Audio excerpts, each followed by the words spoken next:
আসসালামু আলাইকুম রহমতুল্লাহি ওয়া বারাকাতুহু। সম্মানিত ভিউয়ার্স, আপনারা দেখতে পাচ্ছেন এবারে খুব অল্প পরিমাণ জমিতে আমরা ধনেপাতা চাষ করেছিলাম। আসলে ধনেপাতাটা অত্যন্ত নিত্য প্রয়োজনীয় একটা জিনিস, কারণ এটা যেরকমভাবে ছোট সময় এটার পাতা তরকারি হিসেবে তরকারির সাথে খাওয়া যায়, ঠিক একই রকমভাবে এইটা যখন ফুল হয়ে ফল হয় তারপরে কিন্তু সেটাকে শুকিয়ে আবার এটা গুঁড়া করে আমরা তরকারির সাথে মশলা হিসেবেও খেতে পারি। আলহামদুলিল্লাহ, এবার পরীক্ষামূলক চাষ করেছিলাম, অনেক সুন্দর হয়েছে। সকলে আমাদের জন্য দোয়া করবেন। আসসালামু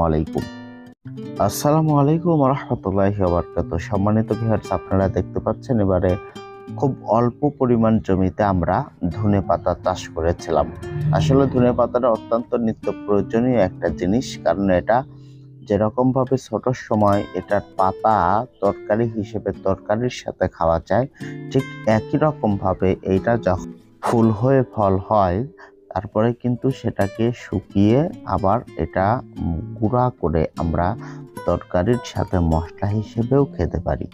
আলহামদুলিল্লাহ, এবার পরীক্ষামূলক চাষ করেছিলাম, অনেক সুন্দর হয়েছে। সকলে আমাদের জন্য দোয়া করবেন। আসসালামু আলাইকুম রহমতুল্লাহি ওয়া বারাকাতুহু। সম্মানিত ভিউয়ার্স, আপনারা দেখতে পাচ্ছেন এবারে খুব অল্প পরিমাণ জমিতে আমরা ধনেপাতা চাষ করেছিলাম।